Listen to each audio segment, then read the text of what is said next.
o don so ngaraw o min ngai ka tɛmɛ so bɛɛ kan o kun mulu bolo o don ɲaamɛ min ngai ka tɛmɛ ɲaamɛ bɛɛ kan o kun b'o kiraw bolo o don so min jɔcogo ngai ka tɛmɛ so bɛɛ kan o kun b'o kiraw bolo o don siga foyi tɛ nin na wa Haidara ala yɛrɛ ye kɛ o misaliya ye anw ye so min ngai ka tɛmɛ so bɛɛ kan ala y'a di e ma diɲɛ na o kɛra mobili min ngai ka tɛmɛ mobili bɛɛ kan a tɛ faama bolo Mali la yan ala y'o di e ma wa mun ka bon o bɛɛ i b'o dɔn ayiwa sigiyɔrɔ min bɛ Haidara bolo faama t'o sɔrɔ Mali la yan faama joli taara ka e to place la a compte ka kelen fila saba a bɛɛ gosira ka taa Haidara n'u ko Haidara bɛ diɲɛ de ɲini ala yɛrɛ ye diɲɛ n'a nafolo di kira dɔw ma o kɛra o don so ngaraw o min ngai ka tɛmɛ so bɛɛ kan o kun mulu bolo o don ɲaamɛ min ngai ka tɛmɛ ɲaamɛ bɛɛ kan o kun b'o kiraw bolo o don so min jɔcogo ngai ka tɛmɛ so bɛɛ kan o kun b'o kiraw bolo o don siga foyi tɛ nin na wa Haidara ala yɛrɛ ye kɛ o misaliya ye anw ye so min ngai ka tɛmɛ so bɛɛ kan ala y'a di e ma diɲɛ na yan o kɛra mobili min ngai ka tɛmɛ mobili bɛɛ kan a tɛ faama bolo Mali la yan ala y'o di e ma wa mun ka bon o bɛɛ i b'o dɔn ayiwa sigiyɔrɔ min bɛ Haidara bolo faama t'o sɔrɔ Mali la yan faama joli taara ka e n'u ko Haidara bɛ diɲɛ de ɲini ala yɛrɛ ye diɲɛ n'a nafolo di kira dɔw ma o kɛra o don so ngaraw o min ngai ka tɛmɛ so bɛɛ kan o kun mulu bolo o don ɲaamɛ min ngai ka tɛmɛ ɲaamɛ bɛɛ kan o kun b'o kiraw bolo o don so min jɔcogo ngai ka tɛmɛ so bɛɛ kan o kun b'o kiraw bolo o don siga foyi tɛ nin na wa Haidara ala yɛrɛ ye kɛ o misaliya ye anw ye so min ngai ka tɛmɛ so bɛɛ kan ala y'a di e ma diɲɛ na yan o kɛra mobili min ngai ka tɛmɛ mobili bɛɛ kan a tɛ faama bolo Mali la yan ala y'o di e ma wa mun ka bon o bɛɛ i b'o dɔn ayiwa sigiyɔrɔ min bɛ Haidara bolo faama t'o sɔrɔ Mali la yan أعوذ بالله من شر الشيطان الرجيم أعوذ بالله من شر الشيطان الرجيم بسم الله الرحمن الرحيم والصلاة والسلام على محمد وعلى آل محمد أما بعد السلام عليكم ورحمة الله تعالى وبركاته جميع المؤمنين والمؤمنات أنك لله هرلا ألك شهر دي أما ألك أندمه ألك أنفنسي an bɛ sibiri la juwe kalo tile 16 san 2022 bi ye sibiri ye juwe kalo tile 16 san 2022 le samedi 16 juillet 2022 a bɛ bɛn silamɛya san jate kalo min bɛ yen n'a bɛ fɔ a ma zulhijja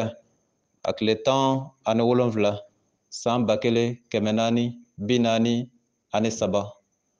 le 17 zulhijja 1443 Ustaz Berté ala ka waraba murutilen karamɔgɔ sariyatigi Sikaso téléphone numéro 70 03 48 53 70 03 48 53 groupe Les Croyants ne vocal intitulé du maï Sharif Ousmane Madan Haidara et Massa Suleiman aya titre moi Sharif Ousmane Madan Haidara et Massa Suleiman abifam ala ka kira dɔ kun bɛ yen kisi nɛmɛ b'a ye ko Massa Suleiman o Massa Suleiman an badenw kira kun don ala ka ciden de kun don n'est-ce pas ala ye kira minnu ci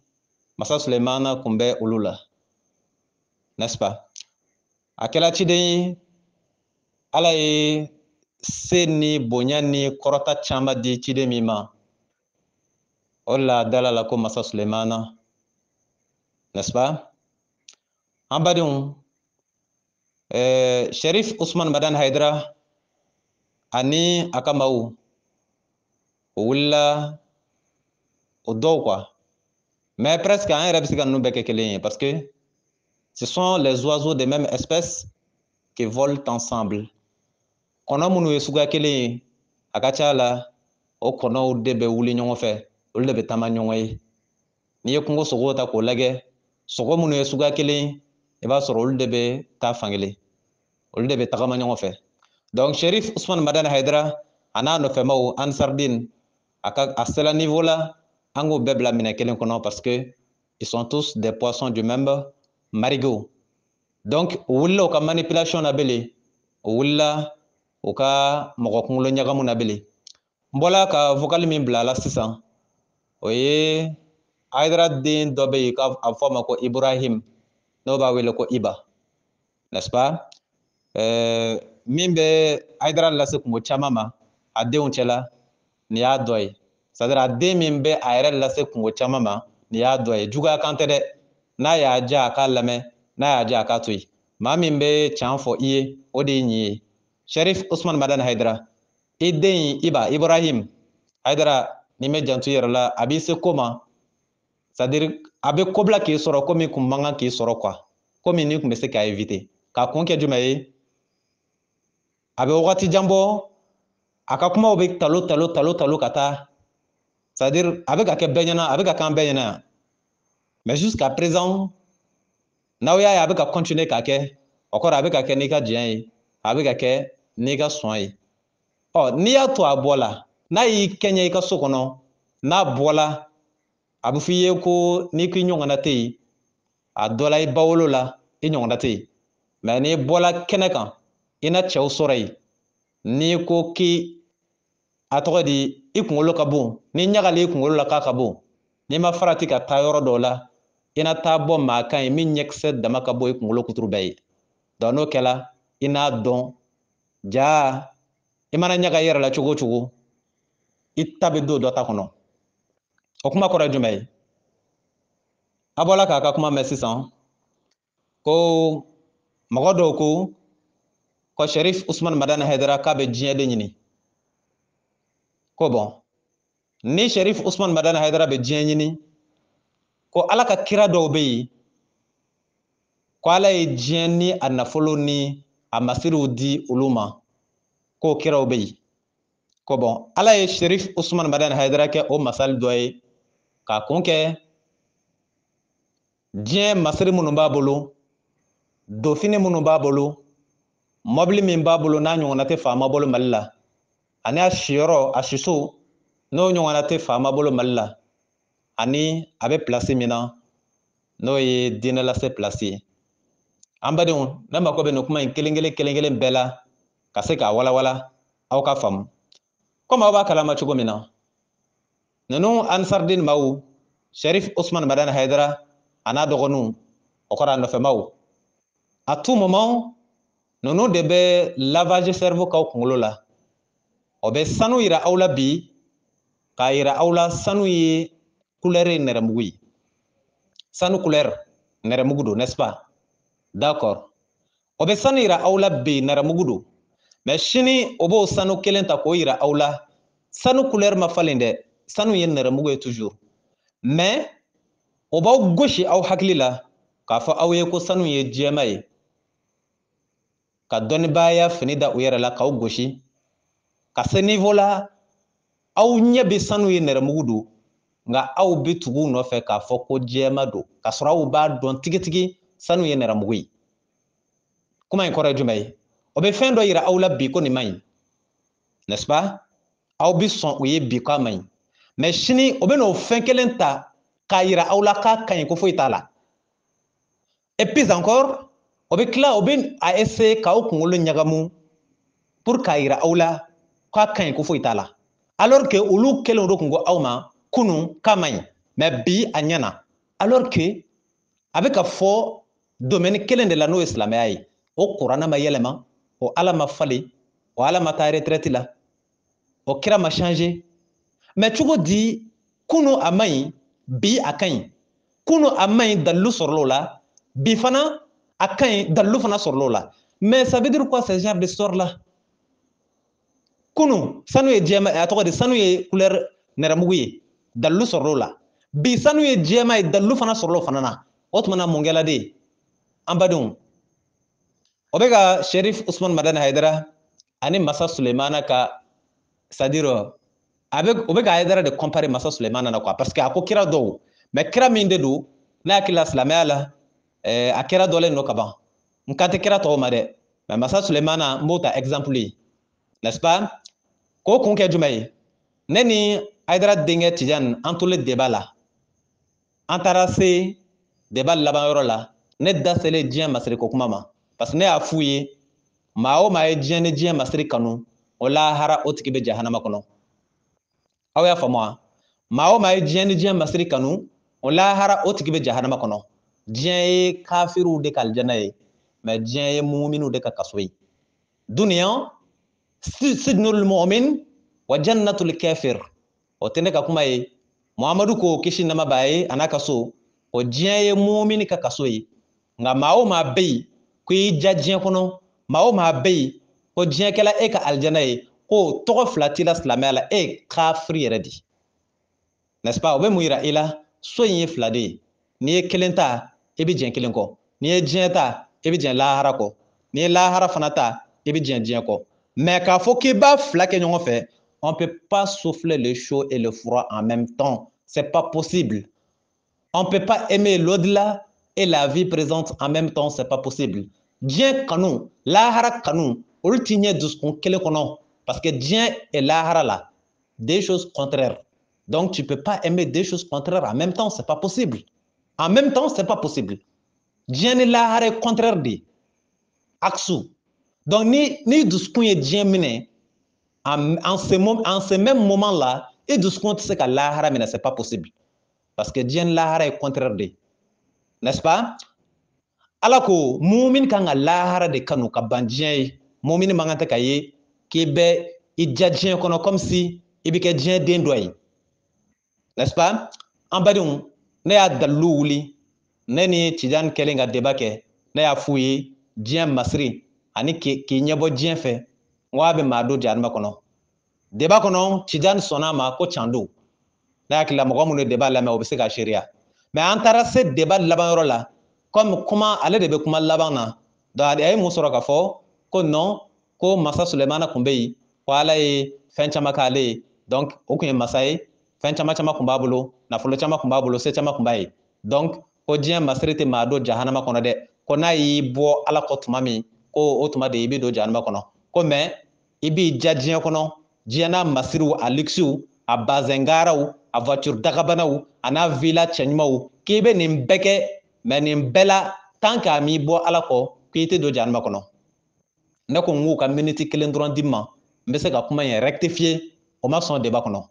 a dɔgɔnin Iba a bɔlen filɛ ko kelen de fɔ ko Sherif Ousmane Madani Haidara ko ala y'a kɛ kira minnu ni ala ye bonya d'u ma ni ka o kɛ masa ye ko ala y'o dɔ kɛ Sherif Ousmane Madani Haidara c'est-à-dire ala y'o exemple de yira ni Haidara ye n bɛ fɛ ka min fɔ aw ye kuma nasurunya la o kuma in ye kalo de n bɛ na n'a dalilu de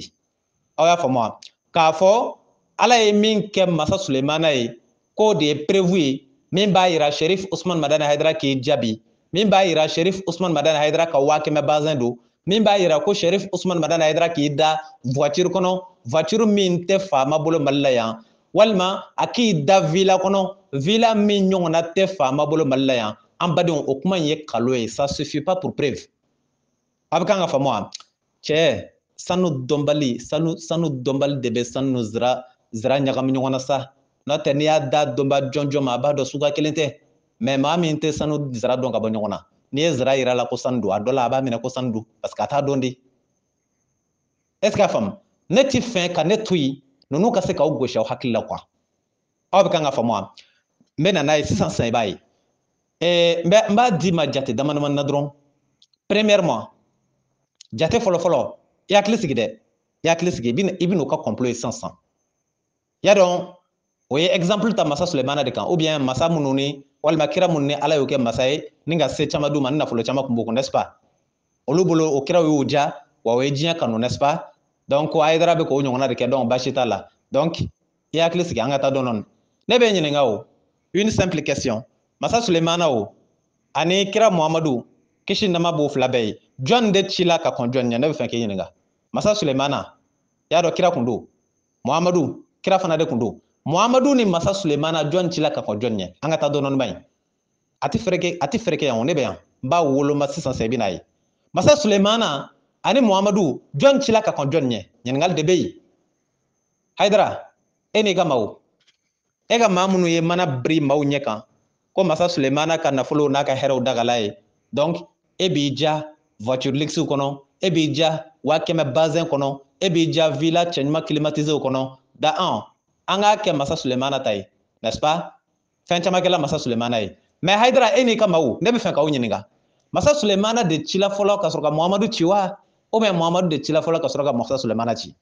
an badenw kuma nasurunya kama masa Sulemana o ka kɔrɔ Muhammadu ye ciden cili la n b'a fɔ ten i b'a faamu cogo min na o kɔrɔ ye jumɛn ye o kɔrɔ ye masa Sulemana de cila fɔlɔ Muhammadu ka sɔrɔ ka na ci Muhammadu de ye ciden laban ye donc ce qui veut dire que masa Sulemana de y'a tile kɛ fɔlɔ masa a tɔgɔ de Muhammadu ka sɔrɔ ka na kisi nama b'o fila bɛɛ ye an badenw masa Sulemana y'a tile kɛ ka taa n'est-ce pas ala ka sɔrɔ ka Muhammadu ci ka kɛ kira ye a bɛɛ y'o faamu wa a bɛɛ y'o faamu ne bɛ ɲininka o la non-rétroactivité de la loi ça veut dire quoi en droit pénal la non-rétroactivité de la loi o kɔrɔ ye jumɛn ye o kɔrɔ ye ni sariya tala bi ko nin fɛn ye haramu ye e min y'i ta kɛ kunu don est ce que a bɛ tali kɛ e kan wa ɲininkali de don quoi ni sariya tala bi ko nin fɛn ye haramu ye ni sariya tala bi ko samara don ye haramu ye par exemple e min y'i ka samara don kunu yala o sariya kelen bɛ boli e kan wa o bɛ boli e kan ni dalilu jumɛn ye alors que kunu tɛmɛna i bɛ bi de la c'est à partir d'aujourd'hui que l'application de la loi a lieu n'est-ce pas donc ala ka diinɛ na ni dalilu jiginna don min na k'a fɔ nin ye haramu ye min kɛla kunu on doit plus prendre ça en compte e bɛ kan ka bamanankan in faamu wa masa Sulemana de tile banna kuranɛ ka sɔrɔ ka jigin i y'o faamu wa o kuranɛ de kɔnɔ ala ko maa o maa n'i ye diɲɛ ni diɲɛ masiri kanu i bɛ jahanama kɔnɔ de ja masa Sulemana y'a ta kɛ ka ban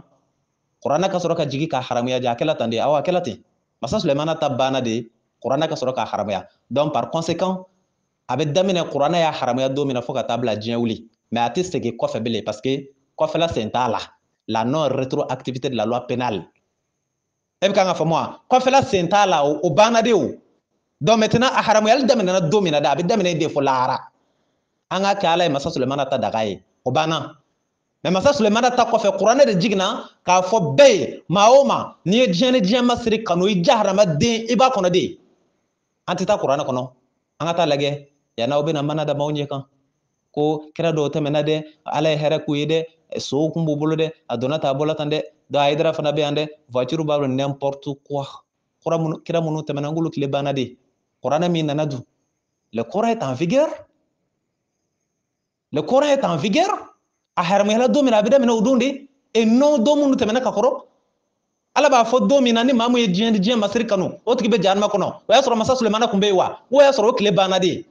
n'o tile banna o tuma na an bɛ segin kɔfɛ de wa nka an bɛ taa ɲɛ de o masa Sulemana tile banna donc ala ko Muhamadu mantonw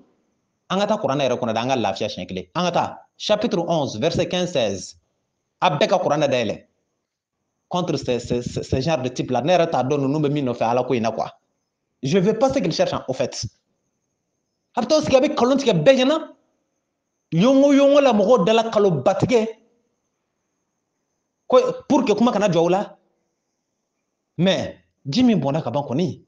mais a mana kɛ cogo cogo hali ni k'i b'a cɛ dugukolo na don min o ji kɔnɔna c'est clair an badenw kuranɛ sura 11 aya 15 16 chapitre 11 verset 15-16 bɛɛ y'a yɔrɔ ye wa aw y'a dayɛlɛ aw ka Cherif Usman Madani Hayidara n'a ka maaw ka kalo a k'a lajɛ o ka manipulation o ka double linguistique k'a fɔ cu kunu kana fɔ ca bi ka dalilu ɲɛna fila bɛɛ la a ka sɔrɔ ka b'u kalama parce que Hayidara de y'a fɔ yan kunu ko 1000 bazin maa o maa kana k'i bɛ jahanama kɔnɔ a y'a fɔ a ma fɔ a y'a fɔ bi 100 bazin ale yɛrɛ kana k'o bɛ daga ale ye ko parce que masa Sulemana y'a kɛ mais a tun b'a fɔ don min na ko 1000 bazin maa min kana k'i bɛ jahanama kɔnɔ o y'a sɔrɔ masa Sulemana kuma ci fɔlɔ o y'a sɔrɔ masa Sulemana ta kuma kɛ donc tuuru sera ale ta ma masa Sulemana cila de o kɔfɛ k'a tile bɛɛ kɛ ale Hayidara ka tuuru ka sɔrɔ ka sa a ka sɔrɔ ka daga ale ye ça veut dire quoi ce genre de type là n'est-ce pas? An ka kuranɛ kalan n'an tilala an bɛna s'a tɔ ma an bɛ gosili d'u kan pour que maa wɛrɛ kan'u ladege. An badenw kuranɛ ko cogo di? Chapitre 11 verset 15-16 aw bɛ a yɔrɔ ye wa? Kuranɛ suran 11 aya 15 16. أعوذ بالله من شر الشيطان الرجيم من كان يريد الحياة الدنيا وزينتها نوفي إليهم أعمالهم فيها وهم فيها لا يبخسون أولئك الذين ليس لهم في الآخرة إلى النار وحبط ما صنعوا فيها وباطل ما كانوا يعملون. Traduction en français. Chapitre 11, verset 15-16. Chapitre 11, verset 15-16. أعوذ بالله من شر الشيطان الرجيم. Ceux qui veulent la vie présente avec sa parure, nous les rétribuerons exactement selon leurs actions sur terre sans que rien leur en soit diminué. Ceux-là qui n'ont rien dans l'au-delà que le feu,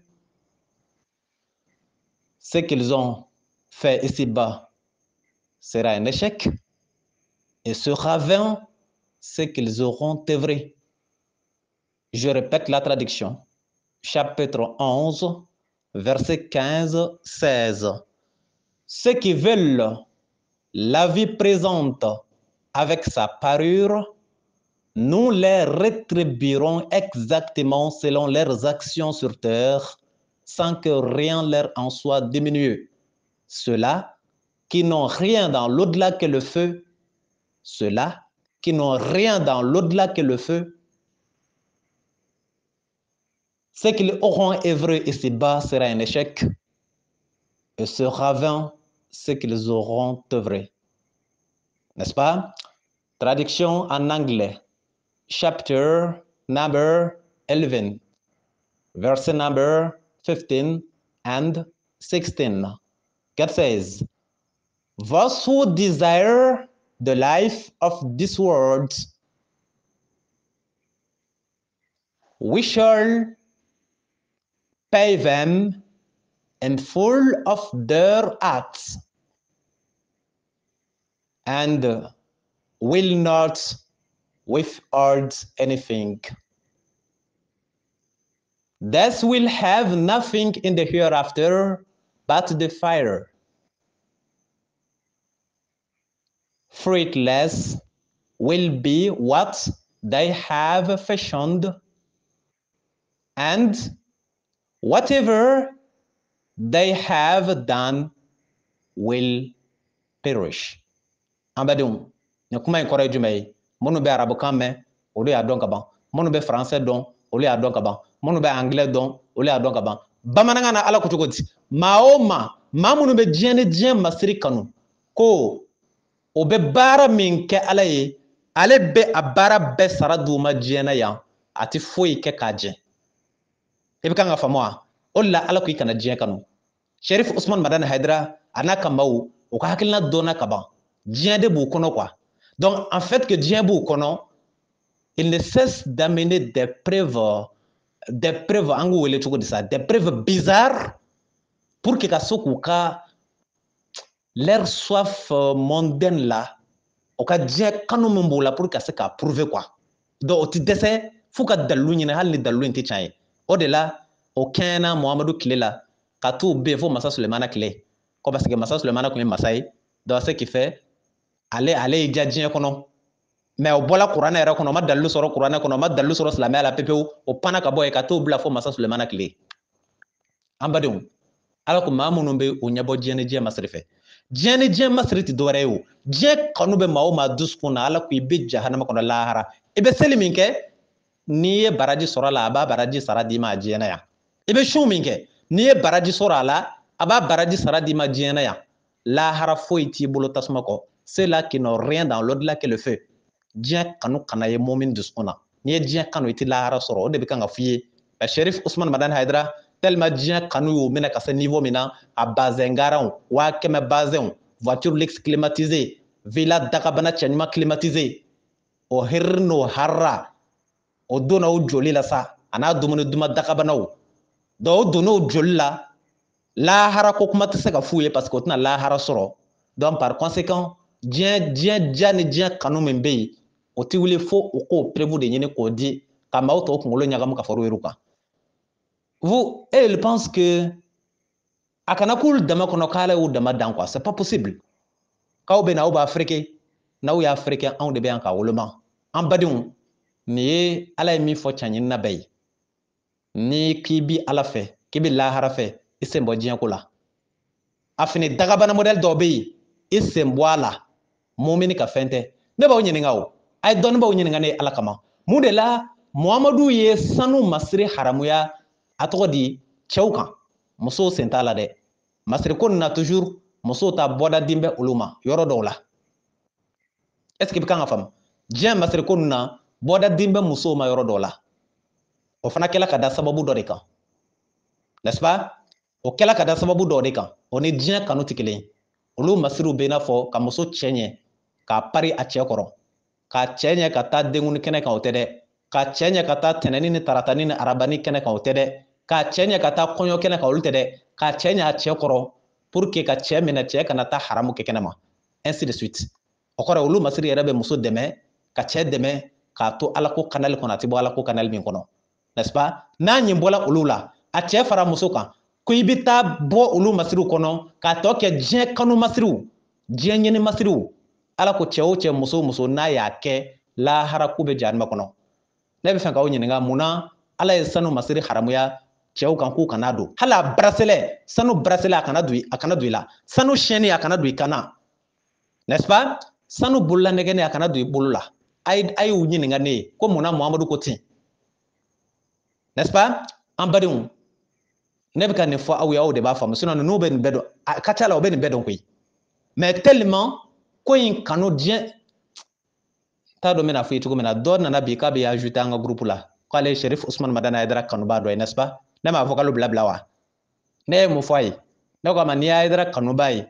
an ka groupe ye correction groupe de ye, correction caman de bɛ k'an ka groupe sanfɛ. Donc par conséquent Hayidara ko min b'i la i b'a bila i bɛ sɔrɔ ka yɛlɛ an ka groupe kan walima i tɛ don yan parce que an tɛ ɲɛ a la.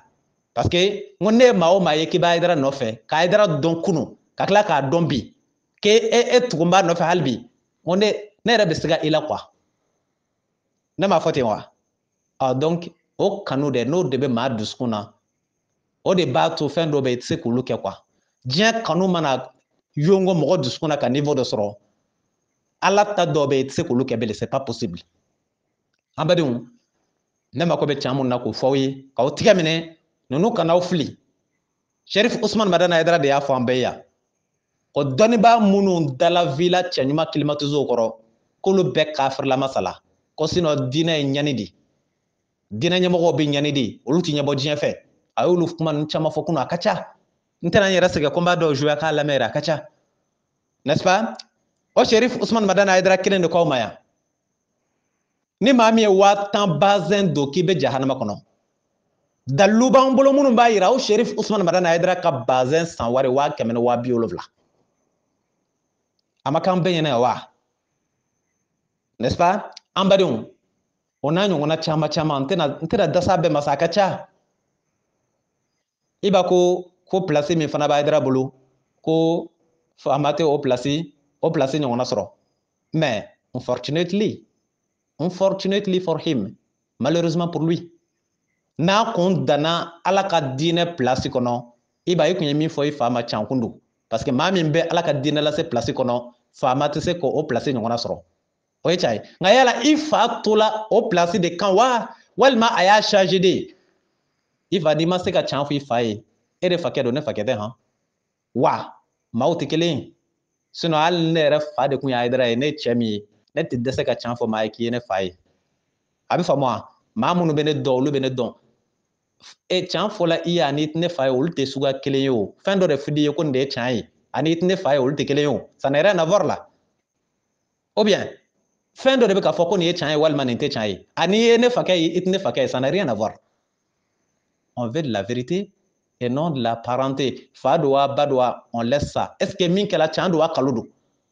Donc i fa ma to ala ka chaise kɔnɔ dɛ. Parce que i fa ko ala ye chaise min di ale ma n'o ye diinɛ lase chaise ye n'o ye diinɛ ɲɛmɔgɔya chaise ye k'ale t'o falen chaise wɛrɛ foyi la k'o ye haut conseil islamique chaise ye k'ale t'o falen o la.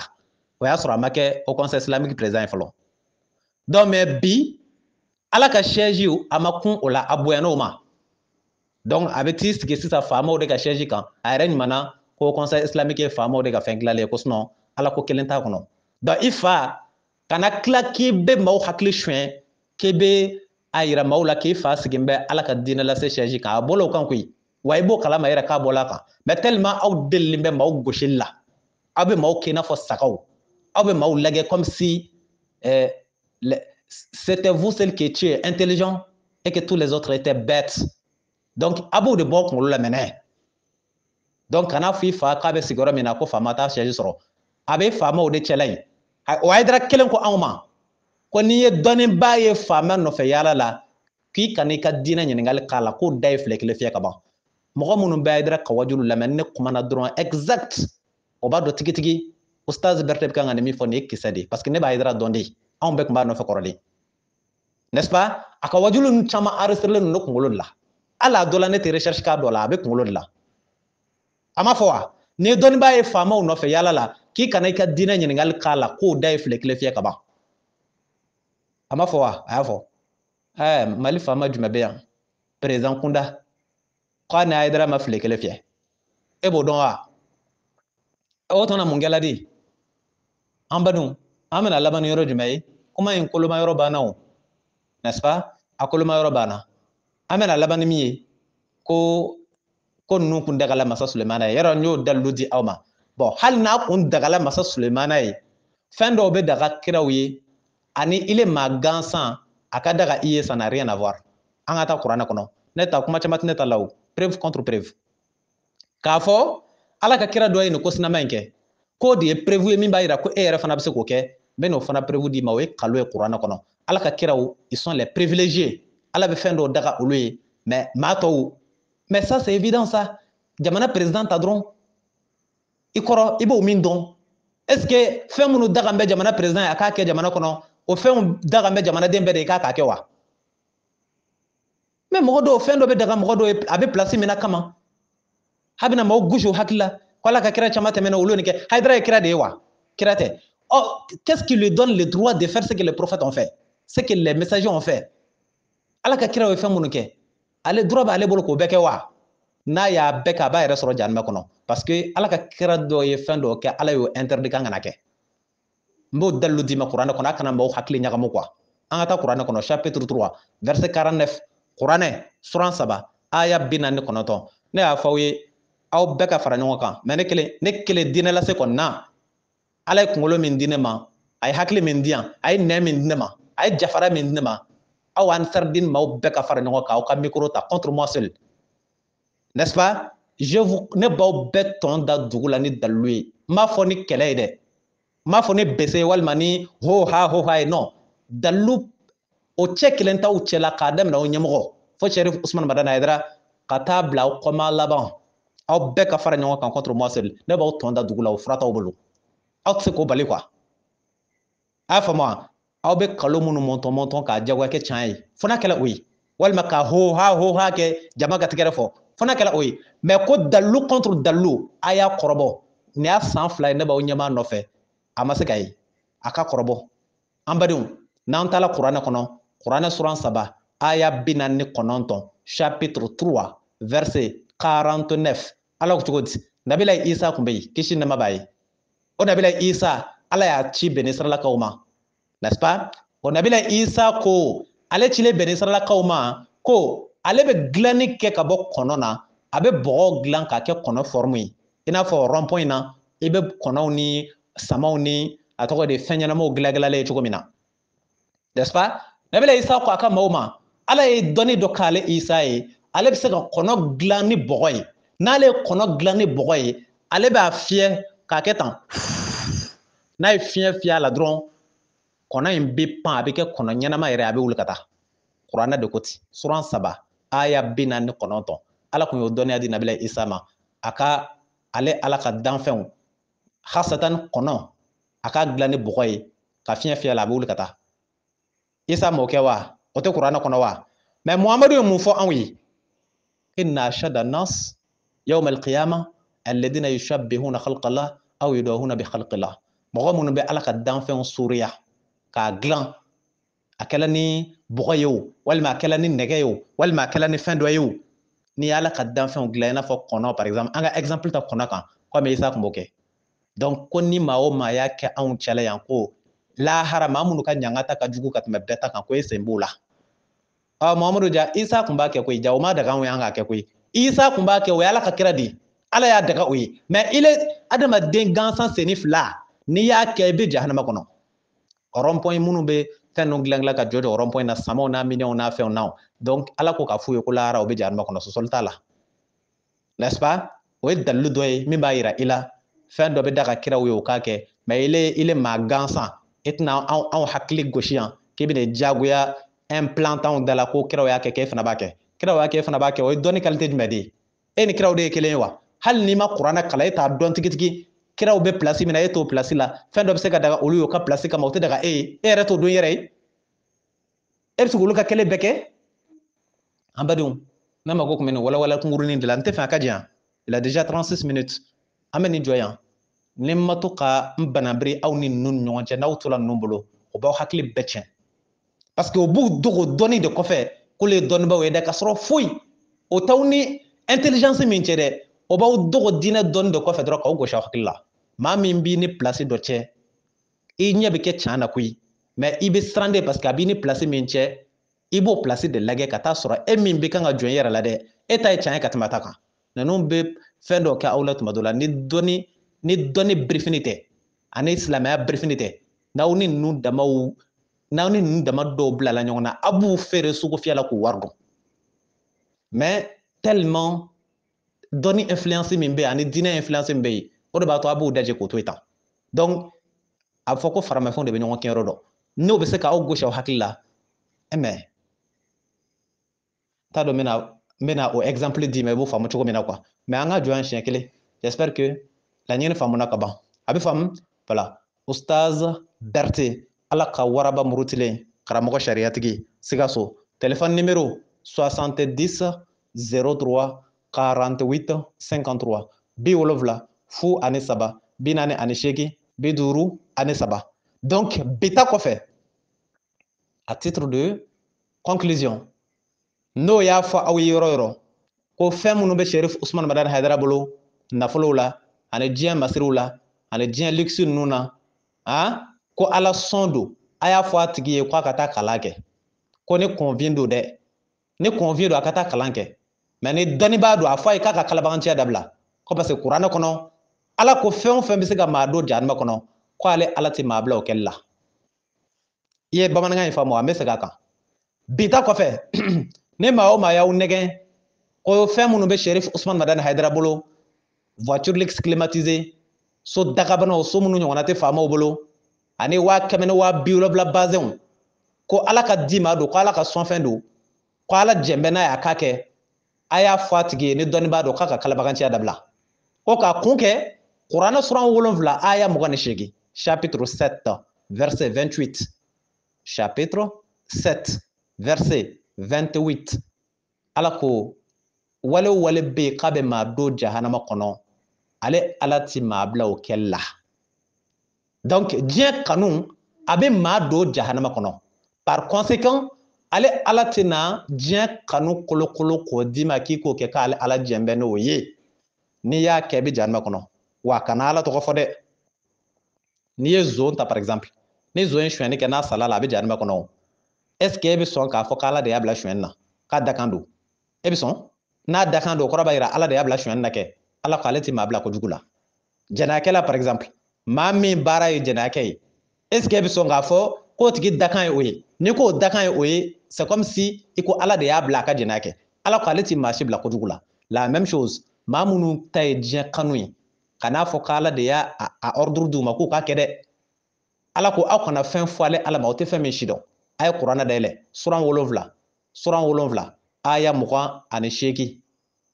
kuranɛ suran 7 aya 28 ne ta n'o ka popa kan fɔ ni caman tɛ kelen dɛ ne ta kisɛ ni kisɛ de yɛrɛ fɔ tɛ n'i y'a dayɛlɛ i b'a sɛbɛnlen sɔrɔ a kɔnɔ yen donc maa minnu bɛ kojugu kɛ walima ka wale kɛ wale minnu ni silamɛya tɛ jɛn n'a ye aw kana fɔ k'ale de y'u bila a la ala ko n'a ko k'ale de y'u bila a la c'est comme si aw ko ale de complice ni ko ala de ma da ka kɛ jɛnɛyakɛla ye comme si ala de y'a bila jɛnɛya la donc Dieu serait complice de l'adultère dans ce cas là kuma cɛjuguba don ni maa min ka baarakɛla maa faga ye kalo kan ni ko k'o dakan de y'o ye c'est comme si tu voulais dire que Dieu était complice de son crime a bɛ kojugu min kɛ comme si ala sen b'a la donc Cherif Ousmane Madani Haidara mun bɛ kan k'o ja diɲɛ kɔnɔ yan hein ni a tɔgɔ di diɲɛ kanu ni a masiriw ye ala ma diɲɛ n'a ye donc ni ko ko ala de y'a di u ma walima ala de y'a daga u ye c'est comme si Dieu était complice du péché a bɛ kan ka faamu wa o bɛ ne si dɔn a y'a f'u ye ko karamɔgɔ sariyatigi mankan don ka bɔ Sikaso min mako bɛ Haidara la nin y'a san 2 ye n'a tɛ ka se ka ye n'est-ce pas an badenw ne hakili la o bɛ ne dɔn ka ban donc n'o ma sɔn an ka kɛ face à face ye ne bɛ n to yɔrɔ jan fɛ ka sariya busan sama o fɛ bɛrɛbɛrɛ k'o kɛ ka maa tɔw ladi pour que Cherif Ousmane Madani Haidara n'a ɲɔgɔnnaw ye min kɛ ni silamɛya la dɔnnibaa wɛrɛ kana sɔrɔ yen k'i bɛna Haidara k'i ka exemple ye k'an ka diinɛ tiɲɛ k'a kɛ nin lahalaya ye ça ne passe pas ainsi a y'a faamu wa ça ne passe pas inaperçu a bɛ faamu an bɛ nin jɔ yan Ustaz Berete ala ka waraba murutilen karamɔgɔ sariyatigi ye Sikaso téléphone numéro 70 03 48 53 a bɛ faamu groupe la kurayan a bɛ vocal in a b'a partager a bɛ yɔrɔ jan sɔrɔ cogo min na wasalamu alaikum warahmatullah